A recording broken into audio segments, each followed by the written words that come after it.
Hello friends, my name is Beroz and welcome to the channel. In this video, I will share with you my key resolutions for the coming year.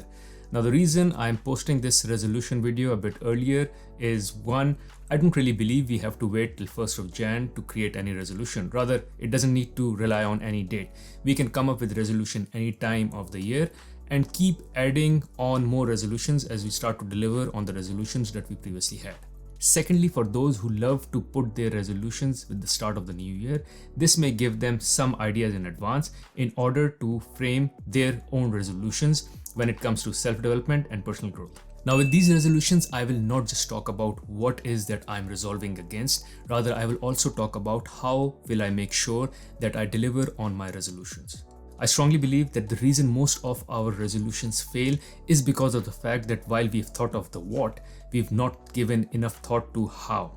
On this subject, I've put a separate video as to why resolutions fail, and you can check out that video in detail on the link above. As a big theme, I have 3 focus areas: family, fitness, and freedom, and I have 2 resolutions against each of these pillars in order for me to become my best version in the next coming year. Under family, my first resolution relates to my daughter who's closing on to become a teenager, and I want her to become more and more investment savvy. So this was the what. Now how will I do it? I will set for her an investment account and will guide her and share with her all the basic tips that I have gathered over a period of time and share it with her so she can apply those investment tips and try to learn how to invest. Again, this won't be her core project or assignment, rather she would be doing it passively, but this would give her an idea early in her years that how she should think about investing. According to a survey, 4 out of 5 individuals in US don't have a retirement plan. Another survey, 40% of the individuals don't even have funds worth 6 months as rainy day funds. Such is the dire situation of personal finance in a developed world like US. The key reason is because we don't teach our kids either at home or even in school financial literacy, which has 2 parts. One is saving and one is investing. Now coming from the developing world, I was still savvy with savings. However, I was clueless with regards to investing, and I only learned how to invest at the age of 30. And prior to that, I made a lot of mistakes. So I want to make sure I can educate my child so she can avoid all the mistakes that I did at the age of 30, which costed me a lot. Secondly, it inspired me to know that Warren Buffett started his investing career at the age of 11. With that in mind, I believe my daughter is at the right age where I can teach her financial literacy, especially the part with regards to how to invest and compound your investments. Second resolution is to invest in experiences and not in things. Studies have shown that people overestimate the amount of happiness things will bring them and underestimate the long-term positive benefits of experiences. Hence, it is intended from my end that I invest more and more in experiences as against purchasing things. The only way I see living this resolution is by incorporating this philosophy as part of my personal finance budget for the next year. That is, when I sit in Jan to create the budget for the next year, I will reduce my budget for purchasing things by around 5% and increase my budget for experiences by around 10%. That 10% increase in the experiences will be funded partially by the reduction in the purchasing budget of things by 5%, plus the increments that I will be getting. I will use part of that benefit or the increase in my income through the increments in experiences. So I will invest more in experiences and help reduce my investment or my budget in purchasing things. Big picture, I plan to take 2 big vacations next year of 10 days each, and apart from that, every month a vacation day along with the weekend where I will go for a small excursion near and around my state or my town. The next pillar is fitness, and under fitness the resolution is to improve my mental fitness, and how I will do it is by taking storytelling lessons.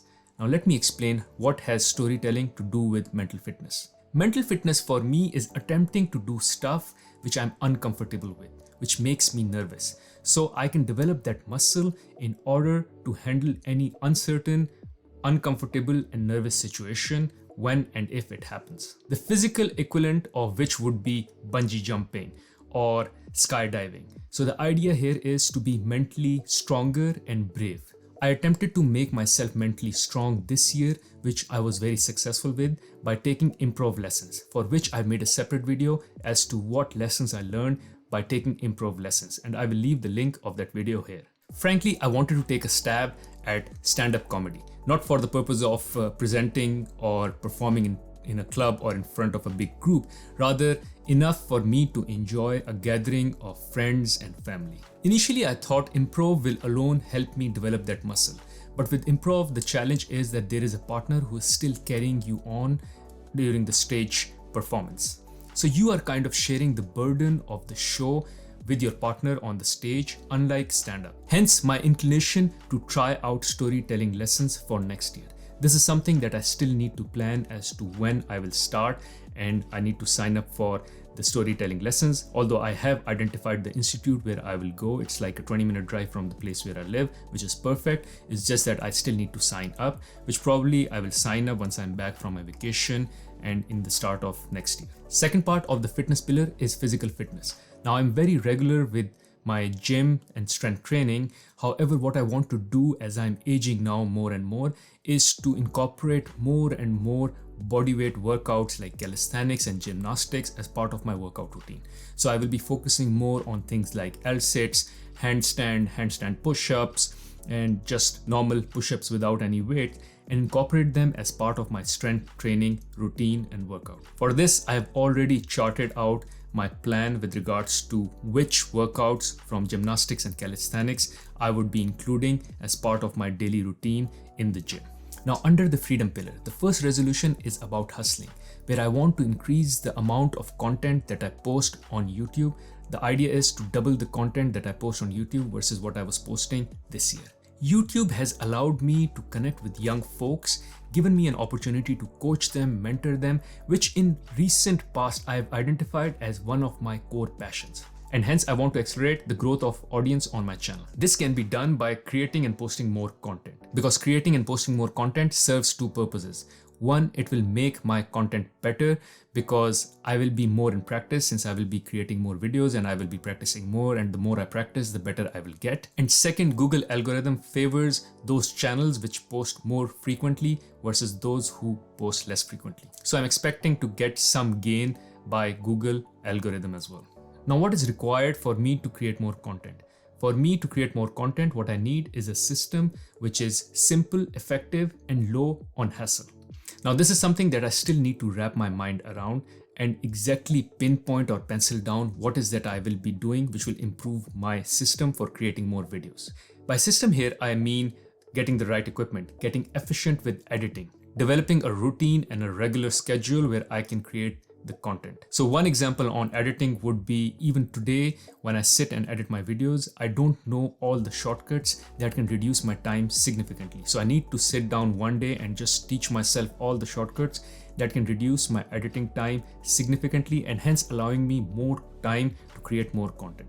Also, the idea here is that I will do less than what I can manage. So what I won't do is that I go ahead on 1st of Jan and double the content production and publishing. What it means is that as of 1st Jan, I would not just go ahead and double the production and publishing of the content. Rather, I will increase it in small bits. So for instance, if I'm making one video per week this year, I will start making one video every 6 days.